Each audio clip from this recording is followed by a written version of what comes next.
Number 1. A failing slice of Crucible League you might not have noticed, unlike the other glaring issues, is the non-randomized, completely standard layout and content of the Forge of the Titans. One of the League's core repeatable features is the Remnant system, essentially 2 tiers of extremely difficult endgame maps housing crafting benches that can alter Crucible passive skill trees, Crucible-specific monsters, and all the unique Crucible mini-bosses. Every single time you visit this map, it's exactly the same. You zip down an extended ramp that concludes at a Crucible Forge and a huge Titan statue, or a petrified Titan. The mobs you encounter along the way and the modifiers they carry are different every Remnant, but the actual environment is the same. This is a shocking design choice, especially in a game like Path of Exile. The developers boast a supremely refined map randomizer. We can play the same map over and over and over, and while it might use the same textures, the environment itself can be entirely different. Alongside all the other possibilities inside our maps, this can make every map unique. Every Remnant is almost entirely the same. Very quickly, it leads to boredom on what could have been an amazing addition to the extremely long Crucible League. Here are a few simple additions that could have drastically helped Remnants become replayable. First, give incentive for players to clear the Remnant and not rush to the crafting at the end by adding items with fully unveiled Crucible passive skill trees to the drop tables of every rare and unique monster in the Remnant. Instead of racing to the end of the Remnant, players would now actually seek and get excited by slaying the monsters in the map.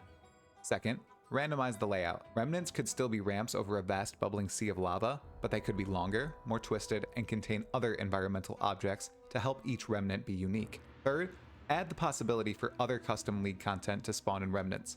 Not every type of League content needed to be in Remnants, but Delirium, Essence, and perhaps a unique Crucible Strongbox would have been sweet.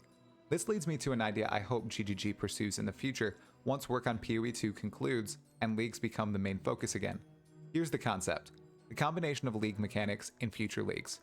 What if Remnants had a chance to spawn a Delirium mirror with a Crucible reward type? How about a Crucible Essence monster that dropped an Essence that could be used to slam a weapon with a focused Crucible passive skill tree? How about a Crucible Strongbox, the Coffer of Titans, that could drop a fully unveiled and fully leveled max-size Crucible passive skill tree, or a host of rare Remnants? Grinding Gear Games has a wealth of awesome ideas to pull from the past to use in present and future content.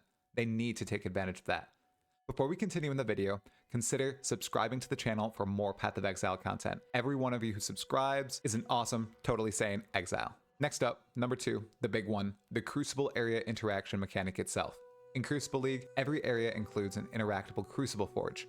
Players can use it to add and then further unveil and level up passive skill trees on weapons and a select unique helmet. Sadly, the mechanic to do this is extremely clunky. Instead of being a slider or a simple click and go difficulty selection, players need to sit and channel a difficulty slider for many seconds. The longer you channel, the harder the encounter is, and the more experience your item's passive skill tree receives.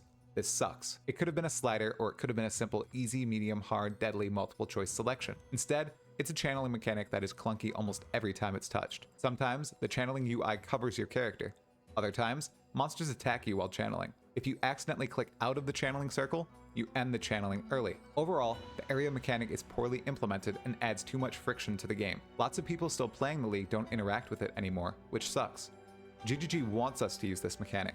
I'm not sure why they'd implement it this way, especially given past similar mechanics and their implementations. Of course, interacting with something this powerful should be risky, but the risk shouldn't be standing still and getting killed by monsters you cannot fight back against. There have been some quality of life additions to the charging mechanic, such as the ability to see which tier of difficulty and experience gain we're charging to, but it's still incredibly janky to work with, unfortunately. With Crucible likely ending on August 15th and Exilecon 2023 so close, there's zero chance there will be any other changes. Crucible is staying as it is right now. Time for number 3. In the beginning, Crucible required plenty of trial and error when it came to its weapon leveling and crafting. Of course, some of this is great and often encouraged. The discovery process is vital in games like Path of Exile. But standard, necessary features, like the ability to unallocate Crucible passive tree nodes with a Scouring Orb, needs to be outlined in-game or hinted at strongly. Additionally, what removes and what doesn't remove a passive skill tree from an item also wasn't known and had to be discovered. Some people love this trial and error. Others, who don't use tools or read guides online, are likely to be frustrated by inconsistencies like this. Proponents may say, "This is Path of Exile. There's tons of complexities. It's why we love it." Yeah, this might be true, but more clarity and a bit less complexity will allow more players to access all the deep systems like the Crucible crafting Path of Exile offers. Number 4 is a major gripe on my end, as it's one of my favorite parts of PoE. Crucible introduced no new Pinnacle Boss. Truly, I really wanted to fight that petrified titan at the end of every remnant, sort of like a revamped Katava fight. Alas, it was not in the cards. Joining the ranks of Blight and Metamorph League as an update that definitely should have introduced a new huge boss to the game, Crucible added a very tiny amount of content compared to past expansions. It's obvious grinding gear games was and is all hands on deck with Path of Exile 2, Exilecon 2023, and the expansion following Crucible 3.22. Given the lack of chunky new content in Crucible, I'm hoping for an absolute banger with 3.22. Number 5 is less of a concern with the league itself and more about its legacy.